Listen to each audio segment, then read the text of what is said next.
students, welcome to chemistry teacher class and today I am going to tell you about one of the very important unit that we are going to start, that is, as we have done our P block element, D block element, and today I am going to tell you the third unit of the same series, same episode, that is from the model periodic table. Dear students, as the name is suggested here, coordination compound. Okay, this is unit 9 and total weightage of this unit is 3. It will come up 3 marks in exam. One question will of 1 marks and one question will of 2 marks. Okay, so the name of the chapter is coordination compound. So the meaning, if we will take out the chapter coordination compound, that is coming from coordinate bond. Okay, there are different type of bond as we have been already studied in our basic classes. That is covalent bond, ionic bond. Similar way, there is coordinate bond also. And what is coordinate bond? In which both the pair of electron are shared by central metal. Okay, both the electron is shared by central metal. These two both electron will share by central metal to its ligand. Ligand is what we are giving those elements named ligand. Those who are going to be attached to the central metal. Okay, so these are those compounds which form with the help of coordinate bond, number one, and the compound which is of transition elements. Okay, it is those compounds or those transition elements are D block elements. Now most of the compound, that complex compound we are studying, that will be, the metal will be from transition element. Transition element, you know very well, scandium, titanium, vanadium, chromium, manganese. It can be iron, cobalt, nickel, copper, zinc. Okay, basically scandium we are now doing here, titanium we will do, vanadium we will do, chromium structure we will do, manganese we will not do, iron, cobalt, nickel, copper, zinc we will do. So basically we will found the compound of these elements: titanium, vanadium, chromium, iron, cobalt, nickel and copper. Why not scandium? Because there is only one electron, one unpaired electron in the outermost shell, so it can share only one bond. Why not manganese? Because it is always incompletely filled electron. Why not zinc? Because it is fully filled electron. Okay, orbitals. So let's start the overview map of this chapter that we are going to start from today. The chapter is coordination compound, basically divided into 3 parts: 1 part, 2 part and 3rd part. In first part it is introduction as usual. In introduction we will study important terms. So there are very important terms, and that I told you one question will come of 1 mark.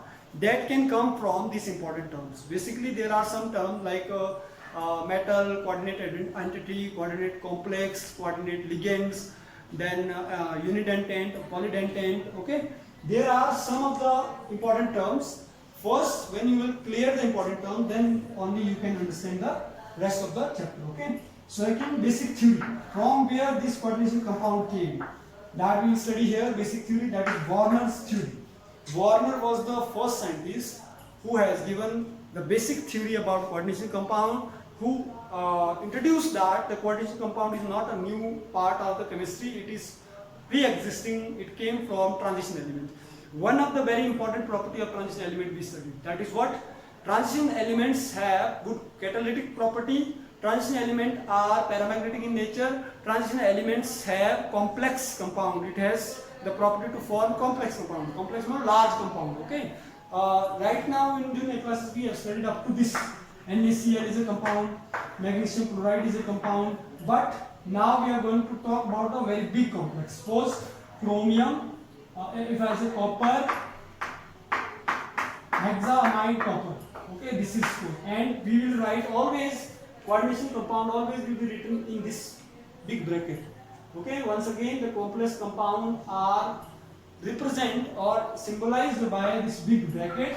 So all those compounds which is present inside this big bracket are the example of coordination compound. So this chapter, in this chapter particular, all compound will be written in this way. So it means that we are talking about coordination compound. Okay. So nomenclature then very important. Then how to give the name of this compound. Although in plus 1 class you have studied nomenclature, 10th you have studied nomenclature in organic chemistry only, where carbon compound is going to be named with some IUPAC rule nomenclature. Here coordination compound is also given the nomenclature. What are the steps of nomenclature? From here, which is very important, from here one question is definitely coming. write the iambic nomenclature of following coordination compound. So these are the steps and rules that we need to study of coordination compounds. Okay. Now after this, second part, that is isomerism. In isomerism, in coordination compound, basically this isomerism of stereoisomerism, this part of stereoisomerism is deducted by the CBSE in his syllabus, but still until we will not get any notification from government of Himachal Pradesh or state government, we cannot deduct. So I am going to take this also.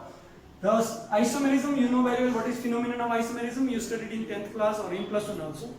Same structural formula but different compound. Okay, same structure formula with different compound is the basic phenomenon. So here we will see same structure with different function or different structure. Okay, so isomerism in coordination compound is divided into two parts. One is structural, as name is itself suggesting structure. Second is stereoisomerism. Stereoisomerism is somewhere like geometrical and optical. Structure, if we will talk, it is of four types: ionization structural, hydrated, linkage, coordination. We will study further in future classes. Stereoisomerism, stereo is somewhere now position. Stereo is somewhere position. So position, when we are going to change the position, suppose right now I am this side, if I change my position toward this side, okay, now my face is toward north and earlier my face was towards south. I am myself only. Okay, so same person with two different position is called stereo. This is stereo. So stereo is given two type of isomerism. One is geometrically, when geometry is going to change. Second, optically, mirror. Okay, inside out, when you will see yourself in the mirror, so you will see, if I raise my right hand, so it will see in the mirror left hand. Okay, so this is called optical. So isomerism geometrical is cis and trans, which is further given square and octahedral compound. Optical, dextrorotatory and levorotatory. I hope you have studied it in bio also, dextrorotatory and levorotatory. There are two types. So this is all about the isomerism. Then third part, when we are moving, that is very important in this unit. There you need to be focused, because here one very important theory is coming, that is valence bond theory. All of this valence bond theory you studied in plus 1 class also, in chemical compound chapter, but here valence bond theory, what is there? Valence bond theory is basically the theory which tell us about the overall knowledge about the compound, like the structure of compound, geometry of compound, magnetic property of compound, and paramagnetism and diamagnetism, or even color of compound. Okay, so valence bond theory is very important, and postulates we will study. Then two type of compound we will study: MX 4 type, M is metal, X is ligand. MX 4 type and MX 6 type mean square planar tetrahedral, or octahedral type of structure we will study. And we will study the limitation. There are some limitation. Because of this limitation, next theory is there, that is crystal field theory. And the crystal field theory is next type of theory which is very important, which tell us about the color of compound and which color is there of compound. Okay, because you know transition elements, one more property was there, transition element always formed color compound, and these color compound, which color is there, that we will study here. So postulates, important compounds of example, and reasoning type question will come from this chapter. So that we will study in crystal field theory. Then last, bonding in carbonyl compound. Carbonyl compound are basically compound of C and O with metal, C and O, okay, carbon monoxide. So this is overview of the chapter. So dear student, once again, make up your mind. This is the trailer of chapter. This is overview map of chapter.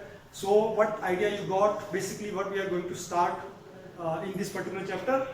We are going to start the most important about those compound which is made up of coordinate bond and which is the large compound of transition element. Okay, because in D block element you sum up, you finish, you conclude the chapter with that. The D block element have basic properties. Those properties are very important to form colored compound, to form complex compound, to form catalytic compound. Okay, so those complex and colored compound, the study of those complex and colored compound is called coordination compound. The study of complex compound is called coordination compound. The coordination compound is made up of metal, central metal, and ligand. Okay, so basically if I will say, so this picture I will send you. After that you can go through what is written here. Okay, then okay, so this is all about for this overview of the chapter. Now we are going to start the chapter with the introduction.